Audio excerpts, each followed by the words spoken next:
Hello, my dear students. Welcome to the Star Spoken English course. Today, here I am Mr. Imtiaz, the director of Star Spoken English. आज मैं आपके सामने present हूँ एक नए class के साथ एंड एक नई उम्मीद के साथ. It's just by thinking that I just should make you speak English, and I hope so.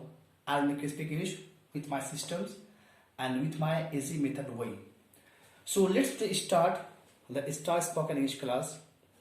The first lesson is present continuous tense. Here I will just teach you tense but in different ways so that you can just understand very easily. तो English बोलने के लिए main चीज होता है वो है tense. तो जो पहला जो आपका लेसन है, here I will teach you the first lesson, present continuous tense. एक टेंस का नाम है. आपको मालूम होगा कि टेंस जो है वो तीन होते हैं: present tense, past tense, future tense. तो प्रेजेंट, पास्ट, फ्यूचर ये तीनों टेंस हैं और इस तीनों टेंस के फोर पार्ट्स होते हैं. तो today in this class I will discuss about present tense. And in present tense the first lesson is present continuous tense. इसको आप हिंदी में present continuous tense, that means Hindi में रहा है, रही है, रहे हैं. इसको आपको जानना है कि प्रेजेंट कंटिन्यूअस टेंस का मतलब होता है कि जिस हिंदी के आखिर में या तो रहा है या रही है या रहे हैं ये आ जाए तो इसको हम बोलते हैं present continuous tense. So in my spoken class, in Star Spoken class, when I will take your class and will I start and will I'll ask the questions that what is present continuous tense. आपका जवाब ये होगा present continuous, that means रहा है, रही है, रहे हैं. और रहा है, रही, रहे को क्या बोलते हैं इंग्लिश में? present continuous tense. So let's I start the system of this formula and मैं इसको एक्सप्लेन करता हूं कि सबसे पहले ये फॉर्मूला है और हर फॉर्मूला, ये जो फॉर्मूला लिखा हुआ है यहाँ पे, subject plus is am are plus before plus object, चार चीजों को मिलाकर फॉर्मूला बनता है. जितना सारा आप टेंस पढ़ेंगे, हर टेंस में, हर फॉर्मूला में चार चीजों को पढ़ना है. आप पहली चीज पढ़ेंगे सब्जेक्ट, और उसके बाद ये इज एम आर जो है, मैं इसको अपने बाद वाले वीडियो में आपसे शेयर करूंगा. इज एम आर को हेल्पिंग वर्ब कहते हैं. और भी सारे हेल्पिंग वर्ब हैं. You will be knowing very well that how many are there helping verbs. Is am are, was verb, do does, have has, did had, these are 11. Okay, these are helping verb, these are called helping verb. तो इस formula में, present continuous tense वाले formula में, subject के बाद is am R add करना है. ये पहली चीज सब्जेक्ट, दूसरी चीज हेल्पिंग वर्ब, तीसरी चीज जो है वो है वर्ब, शॉर्टकट भी. There are 5 kinds of verb: verb 1, verb 2, verb 3, verb 4, verb 5. But in this formula, इस प्रेजेंट कंटिन्यूअस टेंस में आप V4 इस्तेमाल करेंगे, यानी कि बिफोर, दैट मीन्स ING, और लास्ट में ऑब्जेक्ट. हर फॉर्मूला के शुरू में सब्जेक्ट और हर फॉर्मूला के आखिर में object. Whatever I teach you and whatever the tense you will be taught by me, in each and every tense I will write there subject and in last object. तो हर formula में हम शुरू में लिखेंगे subject, आखिर में लिखेंगे object, और हर फॉर्मूला के बीच में दो चीजें बदलेंगी, हेल्पिंग वर्ब और वर्ब. तो इस फॉर्मूला में रहा है, रही है, रहे के फॉर्मूला में हेल्पिंग वर्ब आएगा इज एम आर. ये तीनों हमेशा साथ में आएंगे और इसमें हम वर्ब 4 ऐड करेंगे. क्लियर? तो हर फॉर्मूला का पहला line that is called affirmative sentence. तो यहां पे आप देख रहे हैं affirmative sentence. In Hindi we say एक सकारात्मक वाक्य. अफर्मेटिव का मतलब होता है सकारात्मक वाक्य. तो ये पहला लाइन. तो आप स्पोकन में when I will teach this class and will I take your test and I'll ask the question that tell me the sentence, tell me formula of affirmative. रहा है फॉर्मूला अफर्मेटिव, तो मैं affirmative का नाम लूंगा और आपको आंसर भी इसी देना है, subject plus is am are plus before plus object. तो मैं जब आपसे क्वेश्चन करूंगा तो आपसे ये पूछूंगा कि प्रेजेंट कंटिन्यूअस टेंस का अफर्मेटिव सेंस बोलिए, ऐसा मैं सवाल पूछूंगा। तो आप याद करेंगे subject plus is am are plus before plus object, like this you have to remember this, इसको याद करेंगे, आप रटेंगे इसको बार बार। तो पहला लाइन अफर्मेटिव सेंटेंस, और हर फॉर्मूला का सेकेंड लाइन वो कहलाता है नेगेटिव। हर फॉर्मूला का सेकेंड लाइन वो कहलाता है नेगेटिव। नेगेटिव बनाना बहुत आसान है, सब्जेक्ट को सेम टू सेम उतारेंगे और ये हेल्पिंग वर्ब याद रखिएगा, इज एम आर को हेल्पिंग वर्ब कहा जाता है। कोई पूछिए आपसे कि इज एम आर क्या चीज है, तो आप कहेंगे कि is am are is helping verb. Clear? तो इज एम आर को यानी कि हेल्पिंग वर्ब को सेम टू सेम उतारेंगे और हेल्पिंग वर्ब उतारने के बाद खुद से आप नॉट डाल देंगे। नॉट डालने के बाद before same to same, object same to same. तो ये हो गया नेगेटिव सेंटेंस। तो अफर्मेटिव और नेगेटिव में ये फर्क है कि अफर्मेटिव में नॉट नहीं लिखा जाता है और नेगेटिव में नॉट लिखा जाता है। कब लिखते हैं नॉट? याद रखिएगा, हेल्पिंग वर्ब के बाद यानी इज एम आर के बाद नॉट लिखा जाता है। First line is called affirmative and second line is called negative. Clear? तो आज बात करेंगे अफर्मेटिव और नेगेटिव की। तो अफर्मेटिव का मतलब ये हुआ सकारात्मक वाक्य और नेगेटिव का मतलब हुआ नकारात्मक वाक्य, यानी कि नकारात्मक इसमें इनकार वाली बात हो, मैं नहीं जा रहा हूं, मैं नहीं खा रहा हूं, यानी कि इसमें जिस वाक्य में नहीं नहीं नहीं हो वो नेगेटिव होगा और जिस वाक्य में नहीं आप नहीं लिखेंगे वो अफर्मेटिव होगा। That's clear? अब यहां पे आइए एज एग्जांपल अफर्मेटिव सेंटेंस। अब हम बनाते हैं अफर्मेटिव सेंटेंस। अफर्मेटिव का हिंदी कैसा होगा? जैसे मैं खा रहा हूं, मैं जा रहा हूं, मैं खेल रहा हूं, वह आ रही है, हम लोग पढ़ रहे हैं, यानी कि लास्ट में या तो आपका रहा हूं, यहां पर देखिए रहा हूं, यहां पे रही है, रही हो, रहे हैं, ये आपका हेडिंग है, रहा है, रही है, रहे हैं। आप जितना भी वाक्य बनाएंगे आपको याद रखना है कि हर वाक्य के लास्ट में आप जो खत्म करेंगे सेंटेंस वो या तो रहा है में खत्म हो या रही है, रहा हूं, रही हूं, रहे हैं, इन्हीं वाक्यों पे अपना सेंटेंस को खत्म करेंगे। ऐसा नहीं करना है कि मैं खाता हूं, मैं खाऊंगा, वहां आएगी, मुझे नहीं जाना है, तो आप सेंटेंस आपका गलत हो रहा है। तो याद रखिएगा ये प्रेजेंट कंटिन्यूअस टेंस, इसकी पहचान ये है कि लास्ट में आप रहा है, रही है, रहे हैं, इसी को यूज करेंगे, जैसे कि आप यहां देख सकते हैं बोर्ड पे। Now let's come to the sentence. Now first sentence is मैं खा रहा हूं। दिस इज जस्ट सेंटेंस, एक सेंटेंस है। अब यहां बात करते हैं, मैं खा रहा सेंटेंस है पहला सेंटेंस। अब इसको बनाएंगे हम फॉर्मूला के हिसाब से कि फॉर्मूला से हमको चुनना है यहाँ पे सब्जेक्ट कौन है, हेल्पिंग वर्ब क्या लेंगे, वर्ब क्या लेंगे, ऑब्जेक्ट क्या लेंगे। तो let's talk what is subject. पहले मांगता है सब्जेक्ट। सब्जेक्ट है क्या चीज? Subject is a doer. Subject is a doer of the sentence, यानी कि जो करता होता है उसको सब्जेक्ट बोलते हैं, कोई करने वाली चीज। और सब्जेक्ट कब आता है? चाहे तो हिंदी सेंटेंस हो या फिर इंग्लिश का सेंटेंस हो, subject comes always in the beginning of the sentence, that is called subject. And also you can say subject means doer. तो यहाँ पे मैं खा रहा हूं, तो पहले मांगे यहाँ पे सब्जेक्ट। तो याद रखिएगा सेंटेंस का पहला जो वर्ड होता है वो कहलाता है सब्जेक्ट। मैं इंग्लिश क्या होती है आप जानते होंगे कि मैं क्या इंग्लिश आई होता है, तो यहाँ पे मैंने लिखा आई। अब उसके बाद डालना है या तो इज या एम या आर डालेंगे। अब आई के साथ क्या आता है? आई के साथ एम आता है, तो यहां पे हमने लिखा आई एम। उसके बाद यहां पे वर्ब। ये वर्ब को बोलते हैं हिंदी में क्रिया, और क्रिया की पहचान ये है कि जिस वर्ड के, जिस हिंदी शब्द के आखिर में ना आता हो उसे हम वर्ब बोलते हैं। जैसे खाना, पढ़ना, लिखना, आना, जाना, इटीसी इत्यादि, ये सारे वर्ब हैं। तो वर्ब की पहचान ये है कि लास्ट में ना आता है, तो यहां पे खाना, मैं खा रहा हूं, खाना लास्ट में ना आता है, ये वर्ब है। तो मैं खा रहा हूं, तो यहां पे आई एम। जब वर्ब मांगेगा तो वर्ब में आप क्या करेंगे? जिसके लास्ट में ना आता हो वो आपका वर्ब है। तो ये आपका वर्ब है, भी फॉर वर्ब, हमने यहाँ पे टिक मारा है, अंडरलाइन, भी फॉर वर्ब।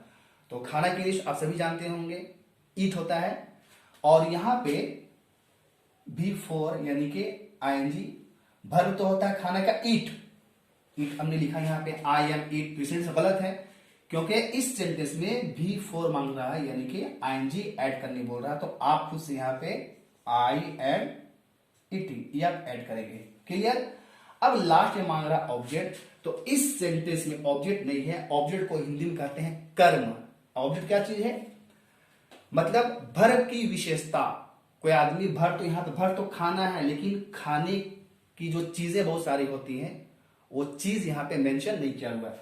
अब यहाँ पे देखिए, यहाँ पे मैं आम खा रहा हूं, इस सेंटेंस जब बात करते हैं तो इस सेंटेंस में सिर्फ लिखा हुआ है मैं खा रहा हूं, खा तो रहा हूं लेकिन चीज का नाम इसमें मैंने नहीं लिखा है। तो I am eating full stop, object नहीं आया।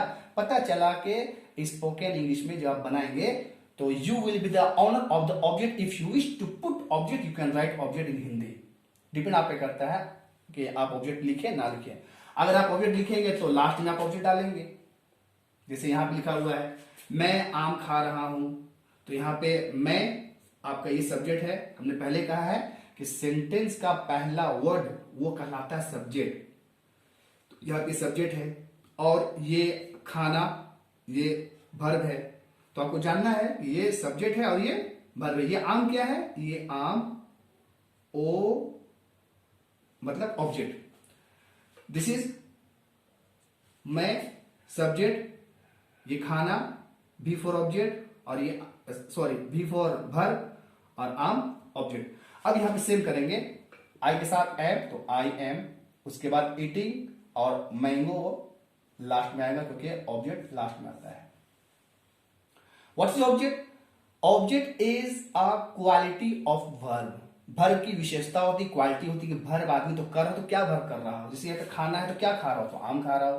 तो आई एम ईटिंग मैंगो। यहां पे होता मैं केला खा रहा हूं, तो आई एम ईटिंग बनाना। याद रखिएगा ऑब्जेक्ट लास्ट में करेंगे। ऐसे नहीं करेंगे कि I am mango eating, this is wrong sentence. Okay, क्योंकि ऑब्जेक्ट हमेशा इंग्लिश सेंटेंस के लास्ट में आता है। क्लियर। तो I hope you may have understood very well first sentence and second sentence. Now let's I made second sentence. Now वह रो रही है। यहां पे पता चल रहा है कि कोई लड़की यहां पे वह रो रही है। तो आप जानते होंगे दिस इज सब्जेक्ट, ये सब्जेक्ट है, और वह कोई लड़की के लिए जब होता है तो शी लिखते हैं। यहाँ पे हमने शी लिखा है। अब देखना यह है कि शी के साथ इज आता है या एम या आर। तो शी के साथ इज आता है, जो हमने पहले से यहाँ पे हम बात कर रहे हैं इस तरफ, इधर देखिए आप। स्पीड टंग की असल स्पोकन जो आपको मेन करना है, स्पोकन में जो आपको रोकेगा इंग्लिश बोलने के लिए वो आपको ये रोकेगा। इसलिए इसको मैंने नाम दिया है स्पीड टंग कोर्स। इस स्पीड टंग कोर्स के जरिए से you can make your English very fast and fluently. Okay, you to follow this. इसको फॉलो बल्कि इसको रटना है, इसको जस्ट लाइक ए पैरोट, जैसा तोता रटता है ना, तोता की तरह आपको रटना है। आप ऐसे याद करेंगे। ये प्रेजेंट कंटिन्यूअस टेंस में है। मैं तो आप कहेंगे आई एम, तुम या आप तो आप कहेंगे यू आर, हम लोग तो आप बोलेंगे वी आर, वे लोग दे आर, वह ही इज कोई लड़का के लिए, और वह लड़की के लिए शी इज। और कोई भी नाम हो, चाहे नाम लड़का का हो या लड़की का हो, तो आप किसी भी नेम के साथ इसका इस्तेमाल करेंगे। क्लियर। तो इसको आप रटेंगे I am I am I am I am I am, like इसको रटना है। इसको इतना रटे कि आपकी जबान पे आई कहने के बाद आपकी जबान पे एम ऑटोमेटिक आ जाए। ये आप ना सोचे कि आई के साथ इज डाला जाए, कि आई के साथ एम डाला जाए, कि आई के साथ आर डाला जाए। तो ये कंफ्यूजन आपके माइंड में ना हो। You should not have this confusion while speaking English. That's you just remember this. Okay, इसको याद करना है। You have to just make practice with the tongue again and again. Very soon this will come to your tongue. Okay, बहुत जल्दी आपकी जबान पे ये बैठ जाएगा। तो आप ऐसा कहेंगे, आप I am I am I am I am I am I am, फिर यहाँ पे you are you are you are you are you are, we are we are we are we are, they are they are they are, he is he is he is he is, she is she is she is. और किसी भी name के साथ name is. इसको बार बार अपनी जुबान से practice करना है। You have to make this type of practice again again so that this will just come to your tongue very speedily, ताकि जल्दी आपकी जुबान पे आ जाएगा। ऐसा करेंगे तो अब यहाँ पे लिखा हुआ है वह रो रही है। तो यहाँ पे जो लिखा हुआ है वह कोई लड़की है, तो यहाँ पे वह कोई लड़की के लिए है।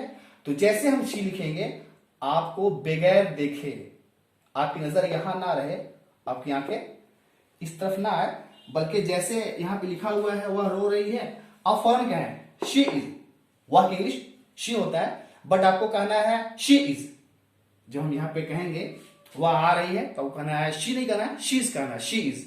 अब वो आ रही है तो शी इज करनी, वह जा रही है तो शी इज गोइंग, वह खेल रही है तो शी इज प्लेइंग, वह हंस रही है तो शी इज लाफिंग। वैसे यहाँ पे सेंटेंस है वह रो रही है, तो यहाँ पे जो वह लिखा हुआ है कोई लड़की है, यहाँ पे आप देखिए यहाँ पे वह का इंग्लिश शी इज हमने यहाँ पे लिखा है, तो फॉरन शी इज। अब यहाँ पे मांगता वर्ब है, वर्ब कौन सा है रोना, ये आपका सब्जेक्ट है और ये आपका वर्ब है। तो वह रो रही है, शी इज वीपिंग, क्लियर। इसमें ऑब्जेक्ट नहीं है, वो कैसा रो रही है, जोर से रो रही है, धीरे से रो रही है, कुहक कर रो रही, सिसक कर रो रही, ऐसा सेंटेंस उसमें क्वालिटी नहीं है। नेक्स्ट सेंटेंस, तुम हंस रही हो। तुम कोई लड़की है, अब लड़की हो लड़का हो दोनों का इंग्लिश यू ही होता है। तो तुम हंस रही हो, तो यहां पे हमने लिखा है तुम, this is S for subject, ये सब्जेक्ट है। तो आइए यहां पे बात करते हैं तुम या आप। तो जैसे आप तुम या आप लिखेंगे, आपकी जबान पे फौरन आप प्रैक्टिस करेंगे you are you are you are you are, तो आपकी जबान पे यू आर आएगा। अगर आप प्रैक्टिस नहीं करेंगे आपको लगेगा आसान कि यू के साथ आर कहना है, देखने से स्पोकन नहीं होगा, बल्कि spoken is the name of the लेकिन practice with the tongue not with the eyes. Okay, spoken का मतलब ये होता है कि जबान से प्रैक्टिस, सिर्फ आंखों से देखने से प्रैक्टिस नहीं होगी। लगेगा कि आसान है, यू के साथ आर आता है, but while speaking this will just stop you, ये आपको बोलने समय ये रोकेगा आपको, इसलिए इसको आप रटेंगे बार बार। मैं बार बार आपसे I am just requesting you again again that you have just make practice with the टंग, इसको जबान पे एकदम स्पीडली ले आना है। तो यहाँ पे यू के साथ आर, तो यू आर, और फिर हंसना इंग्लिश क्या होता है लाफ होता है, यहाँ पे आईएनजी के साथ यू आर लाफिंग करेंगे। नेक्स्ट सेंटेंस है सर पढ़ा रहे हैं, तो यहाँ पे सब्जेक्ट है सर, तो पहले लिखेंगे सर। सर एक नाम है, आप यहां देखिए किसी भी नेम के साथ कोई भी नाम हो, सर हो मैडम हो कोई भी हो, तो यहाँ पे सर लिखेंगे, और किसी भी नाम के साथ इज आता है, जो आप यहाँ पे देख सकते हैं किसी भी नाम के साथ हमने यहाँ पे एक नाम लिया है सर, तो यहाँ पे सर नाम है, नाम के साथ इज। और यहाँ पे वर्ब क्या है पढ़ाना, पढ़ाना लास्ट में ना आता है वो वर्ब है, तो सर इज टीचिंग, इस तरीके से। इसमें ऑब्जेक्ट नहीं है, सर पढ़ा रहे हैं, but what is he teaching, वो क्या पढ़ा रहे हैं, यहाँ पे मालूम नहीं चल रहा, सिर्फ लिखा हुआ सर पढ़ा रहे हैं, तो देयर इज नो ऑब्जेक्ट, इसमें ऑब्जेक्ट नहीं है। अगर हम यू लिखते हैं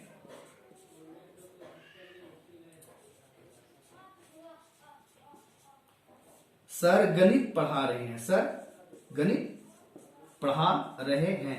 अब यहां पता चल रहा, इस सेंटेंस में पता नहीं चल रहा सर क्या पढ़ा, सिर्फ वर्ब है ऑब्जेक्ट नहीं है। इसमें पता चल रहा कि वर्ब तो है, पढ़ाना तो है, क्या पढ़ा रहे हैं गणित, तो इसी को हम बोलेंगे ऑब्जेक्ट और ये आपका सब्जेक्ट। तो first of all you have to think one thing, आपकी पहली चीज सोचना ये है कि सबसे पहले आपको पकड़ा सीखना है कि हिंदी सेंटेंस का जो पहला वर्ड होगा वो आपका सब्जेक्ट होगा, जिसमें लास्ट में ना होता है वो आपका वर्ब होगा, और ये आपका ये गणित जो है वो क्या हो जाएगा कर्म, यानी कि ऑब्जेक्ट हो जाएगा।